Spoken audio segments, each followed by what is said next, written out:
बारक माई जय जय भो बारक माई, बारक माई जय जय विठो बारक माई। बेसी हेची वाटे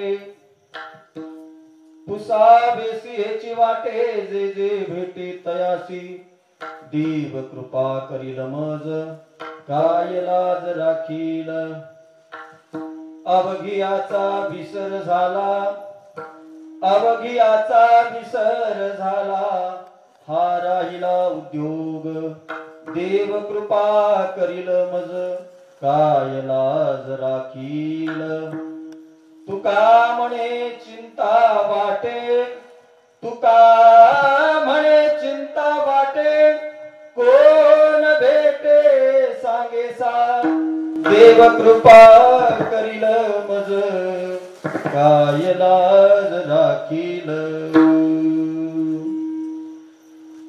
पांडुरंगा करू प्रथम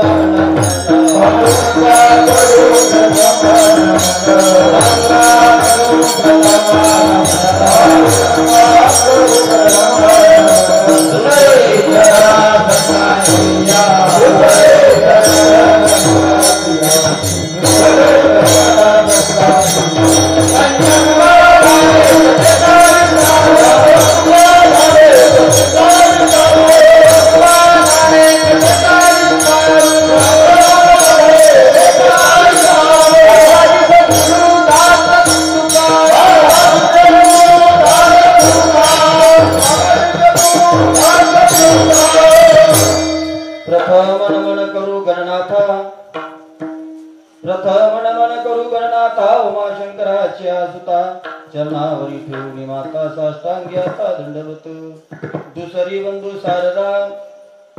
बंधू शारदा जे चतुराननाची आत्मजा वाक्सिद्धी पावी जे सहजा तिच्या चरणवजा दंडवत आता बंधू देव ब्राह्मण ज्याचे निपुण्य पावन प्रसन्न होती श्रुती जन त्या माझे नमन दंडवत आता नमो साधू सज्जन नित्य हृदयी हरीचे ध्यान विठ्ठल नाम उच्चारिती जन त्या माझे नमन दंडवत आता नमो रंग भूमिका कीर्तनी उभी होते लोका टाळ मृदंग श्रोते देखा त्या माझे नमन दंडवत ऐसे नमन करुणी सकळा हरी कथा बोले गोबड्या बोला अज्ञान म्हणून आपुल्या बाळा चालही सकळा नामा म्हणे नमो ज्ञानेश्वरा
श्री गुरुची ते नमस्कारोनी आता राम रायाच्या सेवका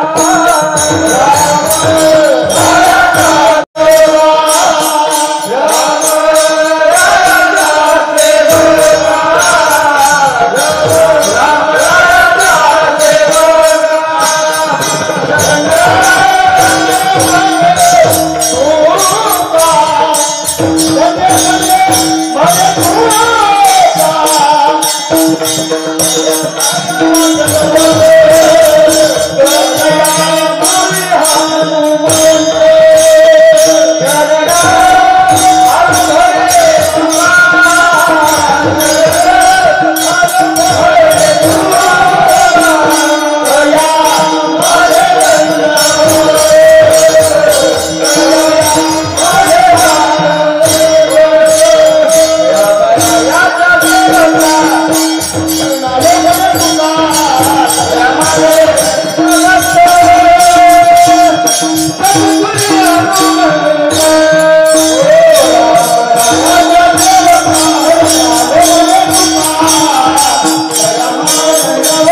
तुची गणेशू सकलार्थमती प्रकाशू मणी निवृत्ती राशू अवधारी जो जय विठ्ठला विठ्ठला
देव कृपा करील मज काय लाज राखील. प्रस्तुत प्राप्त प्रसंगी सेवेकरिता निवडलेला अभंग थोडा विकू कमी करा, थोडा बाकी जगदवंद्य विश्वभूषण महाराष्ट्र भूषण देहू निवासी श्री संत तुकाराम महाराज यांचा 4 चरणाचा हा अभंग आहे. या अभंगामध्ये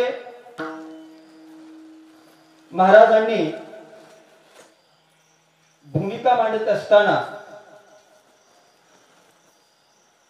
एक सामान्य साधक नाही, यात सामान्य साधक पण आहे आणि एक जिज्ञासू वृत्तीचा साधक आहे. अशा 2 प्रकारची भूमिका अभंगामध्ये मांडलेली आहे आणि स्वतःच त्या ठिकाणी माझ्यावर देव कृपा करेल का नाही, मी ज्याला त्याला विचारतो देव माझ्यावर कृपा करेल, जे जे भेटेल त्याला मी विचारतो देव माझ्यावर कृपा करेल का नाही. आणि यापेक्षा दुसरा उद्योगच उरला नाही कुणाला, तुकाराम महाराजांना. पण एवढं ज्याला त्याला मी विचारतो, पण असा सांगणारा कुणी भेटेल का नाही ही चिंता वाटते तुकाराम महाराजांना. अशी या थोडक्यात असणाऱ्या या अभंगामध्ये महाराजांनी सांगितलेलं आहे. आणि प्रतिपाद्य विषय बोलण्यापूर्वी या ठिकाणी मी हरिभक्ती परायण एकनाथ महाराज आणि त्यांचे सर्व शिष्टमंडळ असेल सप्ताह संयोजक समिती यांनी जो मला या ठिकाणी नेम दिला, प्रथमतः त्यांची मी या ठिकाणी धन्यवाद मानतो. आणि दुसरी महत्वाची गोष्ट की मी वेळेला पोहोचलो नाही त्याबद्दल मी सर्वांची क्षमा मागून माझ्या पुढच्या सेवेला सुरुवात करतो. विठ्ठला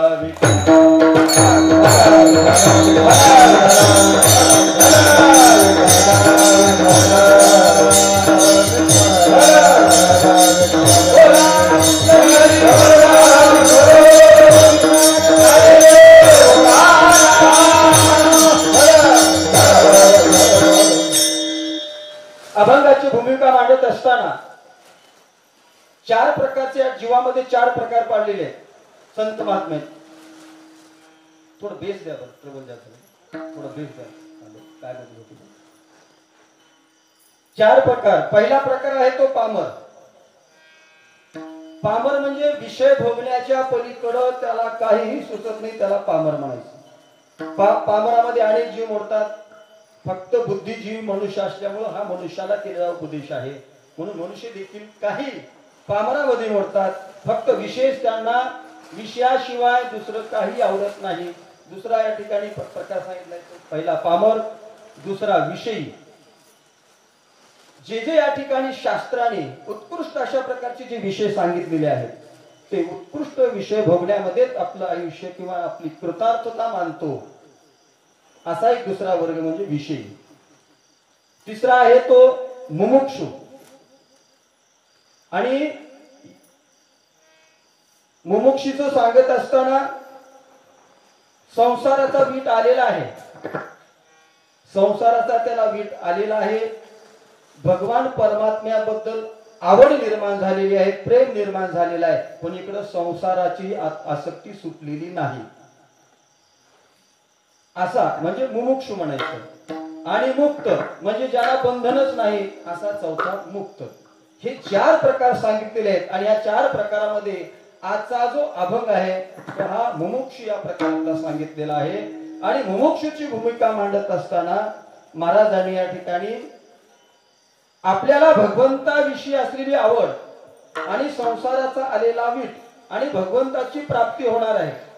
आणि भगवंताची प्राप्ती कशी होईल, भगवंत कसा भेटेल, देव कसा भेटेल, हे कोणी मला सांगेल का, हाच विषय या आजच्या अभंगामध्ये महाराजांनी मांडलेला आहे. विठ्ठला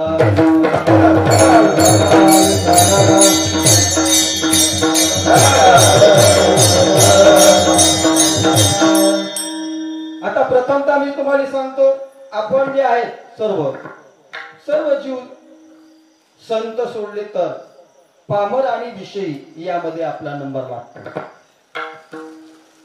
पामर आणि विषयी यामध्ये नंबर कसाला आपल्याला एकच आहे. ल्यावे खावे बरे असावे सदैव हे चिकारी हवा संसार.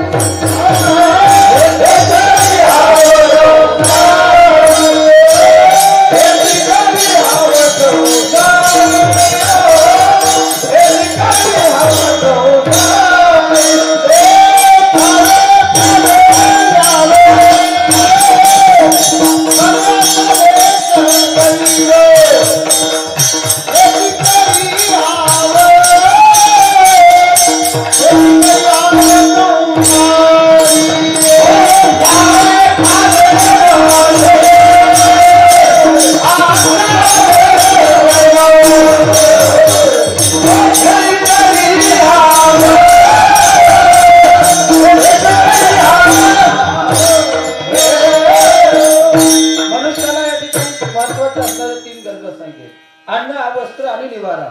यापेक्षा अन्न वस्त्र, एक काळ असा होता ज्यांना अन्न मिळालं तर वस्त्र मिळायचे नाही, वस्त्र मिळाले तर अन्न मिळायचं नाही, असा काही वर्ग आजही आहे. पण ज्यांना सर्वस्व या गरजा भागून या गरजा पूर्ण झाल्यानंतर आणखीन अपेक्षा वाढतात, हे पामर जीवाचं लक्षण आहे. ब्रह्मेभूत प्रातस्मरणीय वेदानंद महाराज, गुरुवर्य वेदानंद महाराज हमेशा म्हणत असत, दरिद्री कोणाला म्हणावं, कितीही दिलं तरी आणखीन हवंसं वाटते, हवहाव करते म्हणायचे महाराज. त्यांना म्हणावं दरिद्री, कमी पडते त्याला नाही. कारण संताचं जीवन जर बघितलं, सोड द्या, संताचं जीवन जर बघितलं, अष्टा विश्व दारिद्र्य. क्वचितच असे संत येते ज्यांच्या घरामध्ये श्रीमंती होते, असे नाथ महाराज. नाहीतर तुकाराम महाराजांचं श्रीमंती आली, दिवाळं निघालं, दुकानदारीचं वाटोळ झालं, सावकारकी गेली, सगळं झाले, हा मुलं बाळ सगळे, पत्नी त्या ठिकाणी वारली, अशी दरिद्री अवस्था निर्माण झाली. पण ते खरी दरिद्री होते का? अजिबात नाही. पण ज्याला हाव आहे त्याला मात्र या ठिकाणी दरिद्री म्हणतात. तशी भूमिका या ठिकाणी मांडत असताना पामर वर्ग जो आहे त्याचा विषय हा फक्त हेची करी हाव संसारी, सगळं माझं माझं, मला मला मला, याच्या व्यतिरिक्त काही नाही. आता महाराजच म्हणालेत मला मला, ती बाकीच्याच काय सांग. उभा टाकणारी महाराज जे आहेत तेच मला मला मला, पाकिट उघडून बघितल्याशिवाय महाराज सुटत नाहीत. मग बाकीच्याच काही सांगायची गरज नाही. या गोष्टी आता कोणी महाराज असतील तर क्षमा मागून बोलतो. कारण माझा मुख्य व्यवसाय म्हणण्यापेक्षा हा छंद म्हणून मी जोपासलेला आहे. माझा विषय खरा पीतीचा आहे, थोडं गाणं हा विषय, मग रामायण पुती पुराण हे बाकी चालत राहते. आता अभंग असा स्थितीपर निवास स्थितीपर अभंग आहे, त्यामुळं कुठल्या पुराणाकडे वगैरे थोडस जायला जमत नाही. मग पामराचा विषय या ठिकाणी मांडत असताना पामर सांगितला. दुसरा पामराची या ठिकाणी अवस्था कसे आहे? अंगा मनाते रुचावे, येतोलेनी कृत्याकृत नाठवे, आणि करण्याचे नावे भलतेची करी. आपल्याला जे अंगाला बरं वाटतंय, मनाला बरं वाटतंय,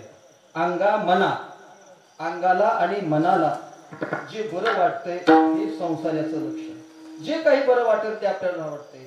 किती जरी नंबर 1चा ड्रेस आणला आपण, किती जरी नंबर 1चा ड्रेस आणला आणि जर आपल्यापेक्षा थोडा वरचा जर ड्रेस असणारा जवळ बसला, त्याच्यासोबत आपण तुलना करतो.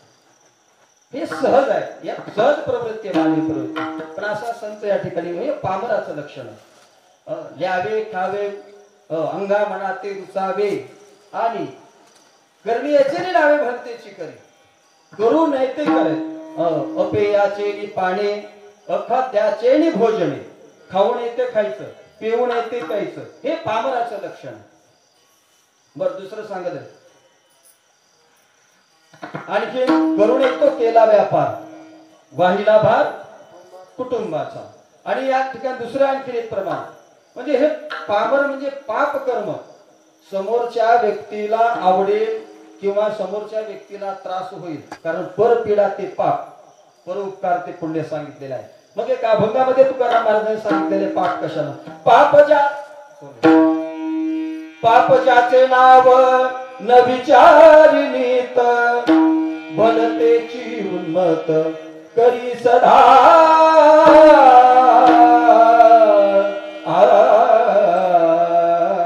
बरोबर. रात्री 1 वाजेपर्यंत भजन झालं, दिवसा आराम नाही, त्यामुळे हिट मध्ये आवाज कापला. चांगली सगळी संगत चांगली दिसू लागली. पाप ज्याचे नाव न विचारिनीत, हे नीटनेटकं चांगलं वाईट याचं काहीच बघत नाही. खाटी बघतो का? चांगलं वाईट टेबला खालून घेणारा माणूस बघतो का चांगला आहे का वाईट आहे? हे कधीच बघत नाही. त्यामुळं पाप नाही ते करायला होतं का? पाप ज्याचे नाव न विचारिनीत, भलतेची उन्मत्तपणानं कितीही या ठिकाणी क्षमा याचना मागू द्या. साहेब कागद द्यावं आम्हाला, लई पोराचं काम आहे, शाळा उद्या आहे, पोरा शाळेचा कागद लागला तहसील मध्ये बघा. आता थोडं जरा प्रमाण ऑनलाईन कमी झालेलं आहे, नाहीतर पूर्वी 10 रुपयाचा कागद 500 रुपये 400 रुपये दिल्याशिवाय मिळत नव्हता. कशामुळे अवस्था? का? उन्मत्तपणानं. तिथं नियत नाही का? हे पामराचं लक्षण सांगितलेलं आहे. आणि आता दुसरा या ठिकाणी सांगतात महाराज विषयाबद्दल बोलतो. पामर आणि विषयी सारखेच, थोडा फरक आहे, पण परमार्थाच्या दृष्टीनं पाहिलं तर विषयी हा प्रतिकूल आहे, अनुकूल नाही. विषयी हा प्रतिकूल आहे, अनुकूल नाही. त्यामुळं सायासे पुण्य अर्चिजे, किंवा करून या पाक तिकी, उत्तम प्रकारचा स्वयंपाक करायचा, चांगलं पुण्य करायचं, पुण्य कमवायचं. आणि लहुश राजानं 100 यज्ञ केले. यज्ञ करून प्राप्ती काय करून घेतली? प्राप्ती नेमकी कोणती करून घेतली? विषयासाठी त्यानं घालवलेला आयुष्य. बरं रावणाचं उदाहरण घ्या. रावणानं यज्ञ केले, तपश्चर्या केली, काय प्राप्त केले? शेवटी विषयासाठी.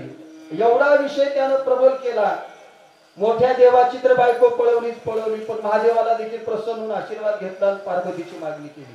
त्यावेळेस पुन्हा मंगळगरी मिळाली तो भाग विषय वेगळा. म्हणजे हे विषयी लोकांचं आहे. मोठमोठ्याची गत तशी झालेली आहे. मग सामान्याचं काय आता त्या विषय सरिता येते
पुढे असताना गोड वाटतं, पण पुन्हा यमाचं त्या ठिकाणी दंड सोसावेच लागते. यामध्ये हे विषयी लोकांचं लक्ष सांगितलं. विषयी हा एक भाग सांगितला.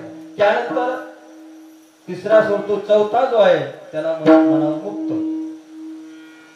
मुक्त कास या म्हणावे बंधनाची नाही भावे. मुक्त त्याला म्हणावं ज्याला बंधनच माहिती नाही, कशाला मुक्त म्हणतात. हे मुक्ताचं लक्ष घ्यायचं. बंधन कसल्याच प्रकारचं नाही. आणि तिसरा जो सांगितलेला आहे तो मुमुक्षु. त्याला रात्रंदिवस ते तळमळला गेले. काय कृपा करील नारायण ऐसे सांगा तुम्ही संत जन, करा समाधान चित्त माझे. यापेक्षा दुसरी अवस्था जी आहे कुणाची, मुमुक्षुची. फक्त हे चला मला देव कधी भेटल, मला कधी भेटल, माझ्यावर देव कृपा करेल का नाही. माझं आलेलं आयुष्य तसंच चाललेलं आहे. त्या आयुष्यामध्ये, या आलेल्या आयुष्यामध्ये जे ज्या करता मानवी देव मिळालेला भगवंताने दिला ते प्राप्त जर झालं तर या देहाची सार्थकता आहे. मनुष्य देहीचे ज्ञाने सच्चिदानंद पदवी घेणे एवढा अधिकार नारायणे कृपावलोकने दिलेला असेल. एवढा अधिकार दिलेला आहे मानवाला. इतरांना दिलेला आहे का? भजन गाढवा पुत्र्यांनी कधी भजन केलेलं आहे का? केलेलं नाही. त्यामुळे भजन करण्याचं किंवा याच कशा करता दिलाय जन्म, मुक्त होण्याकरता, देवाचं स्मरण करण्याकरता दिलाय. मग याची ज्याला जाणीव झाली त्याला म्हणावं मुमुक्षु. मला देव कधी भेटेल का, अशी तुकाराम महाराज. केव्हा भेट देसी रे जीविका जीवना, केव्हा भेट देसी रे जीविका जीवना, केव्हा भेट देसी रे जीविका जीवना, केव्हा भेट देसी रे जीविका जीवना. दुःखाचा निवारणा, दुःखाचा निवारणा पांडुरंगा, दुःखाचा निवारणा, दुःखाचा निवारणा पांडुरंगा. केव्हा भेट देसी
सुखाच्या निधाना पांडुरंगा, जीवीच्या जीवनात सुखाच्या निधाना पांडुरंगा. कारण जे सुख आहे ते कुठं आहे? पंढरीश परमात्म्याच्या ठिकाणी ते सुख आहे.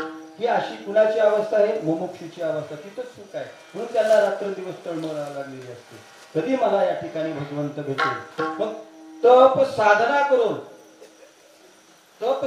करून भगवंताची प्राप्ती करून घेण्याच्या ऐवजी बऱ्याच जणी सायासे पुण्यार्ची मग सांगितलं, सायासे पुण्यार्ची.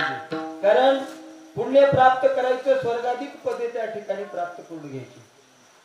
कारण पुण्य मिळून स्वर्गाची प्राप्ती त्या ठिकाणी करून घेण्यापेक्षा, आता आपल्यासारख्याला स्वर्ग मोठ्या बरं का, संत महात्म्यांनी जे प्राप्त करून घेतलं, जे साधू महात्म्यांनी जे प्राप्त करून घेतलेले, त्यापेक्षा स्वर्ग हे निश्चित असणार खालच्या परी. का तुका म्हणे पावटली करू स्वर्गाची निशाणी. म्हणताय सांगितलं का? आणि नामदेव महाराज वैकुंठी जाऊनी काय बा कराय, वैकुंठ अशी आम्हा नको धाडू हरी. वैकुंठाला देखील जायची अपेक्षा ठरली नाही. का तुका म्हणे गर्भवासी सुखी घालावे आम्हासी. आम्हाला हेच का दिनरजी हाचे धंदा गोविंदाचे का भजन करण्याकरता आम्हाला पुन्हा या ठिकाणी जन्माला यायचं, हेच मागितलेलं आहे. ही कुणाची अवस्था आहे? तर मुमुक्षूची आहे. का सतत भगवंताचं सान्निध्य कुठं मिळतंय? जगात अशी यात्रा कुठंच नाही. आज पंढरपूरला भरती यात्रा. का ऐसा सुख सोहळा स्वर्गी नाही. हे स्वर्गात पाहायला मिळत नाही. वैकुंठात जावा, स्वर्गात कुठेही जावा, हे कुठेही पाहिजे. अमृत मिळल, डेरेच्या डेरे अमृतानं भरलेले आहेत, पण त्या ठिकाणी भजन मिळत नाही. भजन अजिबात नाही मिळत. ते फक्त पंढरपूरलाच भजन मिळतंय. सप्त्याच्या काणेगावमध्येच भजन प्राप्त होतंय. भजनाचा आनंद मिळतो. महापूरलाच मिळतो भजनाचा आनंद. कारण का या महात्म्याने ज्या ठिकाणी पावन तो देश, पवित्र ते कुळ, पावन तो देश, जेथे हरीचे दास जन्म घेती. या ठिकाणी भजन प्राप्त होते, भजनाचा आनंद मिळतो. मी थोडस बोलता मगाशीच विसरून गेलो. माधव दास आणि माधवपुरी असे दोन महात्मे आणि गुरुमाई असे तीन महात्म्यांची या ठिकाणी या भूमीला त्याने महत्व वाढून दिलेलं आहे. किंवा या भूमीला का जिथं पुण्य प्राप्त आहे किंवा जिथं पुण्य ज्या ठिकाणी साधू राहतात, नाहीतर बऱ्याच गावामध्ये साधू जन्मतात आणि त्यांची समाधी दुसऱ्या गावात. मला ते गुरुमाई या शेंदचे आहेत. माधवदास महाराज करजखेडचे आहेत. माधवपुरी महाराज इतर. म्हणजे माधवपुरी महाराज इथंच जन्मणं, इथंच सर्व असणारं करणं, साधना सेवा करून इथंच या ठिकाणी समाधिस्थ होणं असं क्वचित असते. पिंपरीकर माऊली त्यांचं सगळं जीवन कार्य झालं पिंपरीला, पण सगळं शेवटचं अंत्यविधी असेल, सगळं कार्य असेल, आज मंदिर असेल, कुठं आहे ते मंदिर? चाकरवाडीला आहे. पण जसं माधवपुरी महाराज आणि ब्रह्मीभूत प्राप्तस्मरणी वेदानंद महाराज यांचा जन्म महापूर येथेच, तपश्चर्या महापूर येथे. जसं माधवदास महाराजांनी एडशीला जाऊन तपश्चर्या केली. कीर्तनासाठी मी हे चरित्र वाचलं नाही बरं का. मला 10-12 वर्षापूर्वी एकनाथ महाराजांनी पुस्तक दिलं होतं. मी 5-7 वर्षापूर्वी या मंदिराचं काम चालू असताना आलो होतो आणि 10-12 वर्षापूर्वी वरित आलो होतो. आमचे स्वर्गीय अण्णा महाराज भांदरगे ते वारले 2015 साली. त्यांना सहज भेटीसाठी आम्ही आलो होतो. वेदानंद महाराज आणि माधवदास महाराज माधवपुरी महाराज यांचं जीवन थोडस साम्यता आढळते. कारण तपश्चर्या तिथं, साधना तिथंच केली आणि तिथंच असणारे समाधिस्थ झाले. त्याच गावातल्या लोकांनी आनंद घेतला, सेवा केली आणि त्याच गावातले लोक विरोध करणारी असतात आणि विरोध केल्याशिवाय त्या ठिकाणी संतांचं महत्व कळत नाही. वेदानंद महाराजाला शंभू महादेव, परभणी जिल्ह्याच्या डावी शंभू महादेव म्हणून 2-3 डोंगराच्या मध्ये असं मंदिर आहे. त्या ठिकाणी महाराज गेले. 1 वर्षाचं मौन होतं. त्या मौन काळामध्ये महाराजांनी अनेक यातना सहन केल्या. कुणी म्हणायचं चोर आहे, नकली आहे, दिसायला चांगलं दिसतं, देखणे होते महाराज. दिसायला देखणं आहे पण हात चोर आहे म्हणायचे लोक, पोलीस त्या काळात रजाकाराच्या वेळेस म्हणजे निजाम राज्यामध्ये. त्यांना त्रास झाला. बाज वरी ठेवायची, बाजाची गात वरी ठेवायची आणि वरून पोलिसांना मारायचं, तरी महाराजांनी बोलले नाहीत. त्या समाधी अवस्थेत, तशाच अवस्थेमध्ये शंभू महादेवाला महाराज गेले. शंभू महादेवाच्या ठिकाणी अगदी प्रसन्न वाटलं महाराजांना. प्रसन्न वाटलं. महाराज थोडं एकाग्र झाले. सोड द्या. एकाग्र वाटलं. महाराजांना बोलत नव्हते महाराज कुणाशी, पण मनात वाटलं आता एवढं सुंदर ठिकाण आहे की आता आपण इथून जायचं नाही. मग थोडस आपलं झोप लागली. तिथं भरपूर माकडं वानरेरे आले. त्यांनी भेडवण्याचा प्रयत्न केला. राम त्या ठिकाणी रामस्तुती गायन केली महाराजांनी मनातल्या मनामध्ये. त्यामुळे ती माकडं गेली. सांगितलं महाराजांनी स्वतः सांगितलेलं. मग त्यावेळेस महाराजांना झोप लागली. थोडीशी झोप लागली की महाराजांना तिथं दृष्टांत झाला. तुला वाटतं इथं थांबावं असं वाटते, तू तिथं थांबू नको. तू वांजराच्या तीराला, म्हणजे वांजरा म्हणते, कुणी मांजरा म्हणते, पण पुराणामध्ये गरुडगंगा नाव आहे. त्या ठिकाणी तू जा. तिथं मठामध्ये राहून सद्गुरूची सेवा कर, तुझं कल्याण आहे असा दृष्टांत दिला. की महाराज मठामध्ये आले. नाहीतर महाराज सांगायचे कित्येक वेळेस मला असं वाटलं की मठ सोडून पळून जावं, कारण मठ सोडून गेलेले माणसं, गाव सोडून गेलेली माणसं मोठी झालेली आहेत. महाराज स्वतःलाच प्रश्न विचारायचे, तुला मोठं व्हायचंय का? बाहेर जाऊन मोठं व्हायचंय का? स्वतःला प्रश्न परत. लोकांनी खूप त्रास दिला. आता माधवदास महाराजांचं आणि महाराजांचं थोडस साम्य. मी थोडस बारकावेळ चरित्र अभ्यासलेलं आहे. महाराजांनी ज्यावेळेस महाराजांचं माधवदास महाराजांचं लग्न ठरलं, लग्न करायचं होतं, त्यावेळेस महाराजांनी चिठ्ठी गुप्ततेमध्ये ठेवली आणि सांगितलं जी तुम्हाला सून करायचे ती धाकल्या भावाला करा, मला नको तपश्चर्याने निघून गेले. पण वेदानंद महाराज हे एकटे होते आई वडिलांना. आई वडिलाच्या खातीर, त्यांच्या मर्जी खातीर हौस असते मुलाचं लग्न करावं, याकरता असणारा पुढं वेदानंद महाराजांनी लग्नाला होकार दिला. पण गुरुमाई 2016 साली त्यांनी ध्येय ठेवलेला आहे. 2016 महाराज गेले 1999 ला. गुरुमाईचं लग्नामध्ये वय होतं 2.5 वर्षाचं. महाराज होते 25 ते 30 मधले. त्यावरून महाराजाच्या जाण्याचं वय, जन्मतारखी पूर्वी एवढ्या काही डिटेलमध्ये मिळत नव्हत्या. महाराजाचा अंदाजे वय त्यावरून काढलं. गुरुमाईला महाराजांनी विचारताना अक्षरला किती होतो तुम्ही, तर त्यांनी सांगितलं आम्ही एवढ्या वर्षाचे होते. गुरुमाई म्हणले मी 16-17 वर्षे झाले होते. महाराज म्हणजे माझं एवढं होतं. त्यावरून 100च्या घरात वय गेलं होतं महाराजाचं 99 पर्यंत. आणि गुरुमाईचं वय जायच्या पुढे जवळपास 90च्या घरात आलं 2016 ला. फक्त लग्न केलं. रामकृष्ण परमहंसाचं चरित्र जर कोणी वाचलं असेल, त्यांच्या चरित्रात, महाराजांच्या चरित्रात आणि माधवदास महाराजांच्या चरित्रामध्ये, कारण त्यांनी लग्न नको म्हणून धाकल्या भावाला सगळा संसार सोपविला. महाराजांनी सर्वस्व संसार अर्पण केला म्हणून सद्गुरूच्या चरणी. हे दोन्ही महात्म्याचं महत्व आहे. आणि या महात्म्याच्या संगतीमध्ये वेदानंद महाराजांचा सहवास. अगदी कमी वयामध्ये, लहान वयामध्येच मला त्यांनी माळ घातली. मी कुठं आळंदी पंढरपूर कुठं शिकायला गेलो नाही, त्यांच्या सहवासामध्ये राहिलेलं आहे. लहान कॉलेजला असताना देखील त्यांच्या तिथंच राहत होतो. आणि नंतर ही पोथी पुराण समजा काही असेल सेवा तिथं एवढंच करायचं, बाकी काही नाही, दुसरं मी काही केलं नाही. आणि नोकरी करत करत हा छंद जोपासलेला आहे. हे मला सांगायचं एवढंच की हे दोन्ही महात्म्य आणि त्यांच्या कृपा आशीर्वादानं मला ही सेवा प्राप्त झालेली आहे.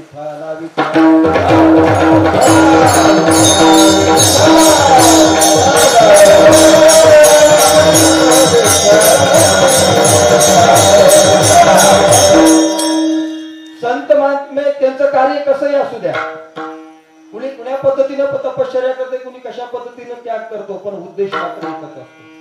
बोलायला अनेक वाटा आहेत, पण कुणी वाटेल जागो बरोबर बोलायचं. कुणी ध्यान असेल, कुणी नामसंकीर्तन असेल, कुणी त्या ठिकाणी नाचू भजन करत असेल, ध्यान सहज ध्यान येऊ. मग ध्यान आश्रमाचं या ठिकाणी महत्व सांगितलेलं आहे. ध्यानाला खूप महत्व आहे. आपण जे करतो त्यावर ध्यान. गाणारा शब्दावर ध्यान ठेवतो का स्वरावर ध्यान ठेवतो? सांग.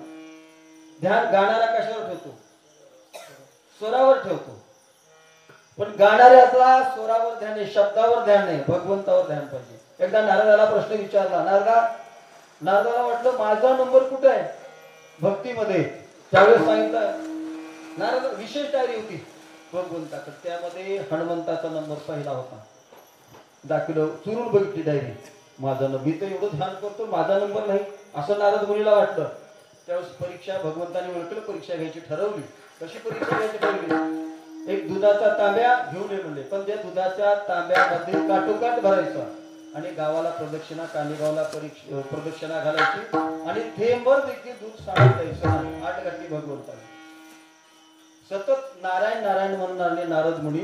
मग ज्यावेळेस दुधाचा तांब्या दिला आणि प्रदक्षिणा कानेगावला घालाय सांगितली, प्रदक्षिणा पूर्ण झाली. वा वा नारदा, बिलकुल या ठिकाणी दूध सांडलं नाही, अजिबात नाही. त्याच्यावर लक्ष मी अजिबात हलू दिलं नाही, ढळू दिलं नाही त्या तांब्यावर, काटोकाट भरलेल्या दुधाच्या तांब्यावर लक्ष. त्यावेळेस भजन कुठं होतं? काय देवा तुम्ही हेच काम सांगितलं मला, असं कुठं सांगितलं? कारण का भगवंत परीक्षा बघत असतो, म्हणून गाणाऱ्याचं स्वरावरच लक्ष असतं. अभंग नाहीतर गात गात दुसरा शब्द येत असतो. त्यावेळेस भक्ती ही ध्यान रूपानं असेल, भगवंत ध्यान रूपानं असेल, भजन रूपानं असेल, चिंतने चिंतने तद्रूपता अशी अवस्था त्या ठिकाणी होत असते. मग असं करत असताना मी बोलत म्हणजे विषय चरित्राचा आला. त्यावेळेस मुमुक्षुची अवस्था प्रत्येक ठिकाणी वाटू लागलं. प्रत्येक वेळी मला कुणी सांगणारा भेटेल का? कारण मुमुक्षुची अवस्था आहे, प्रत्येकाला विचारावं वाटतंय. मला जर अवघड जागतं दुखणं असतं, आपलं दुखणं विशीला टाकलं म्हण आहे बघा तुम्ही. कारण माहिती असावं, समजा एक चष्मा आहे तुमचा विसरला तर कुठे गेला? कधी कधी बरीच राहत आहे.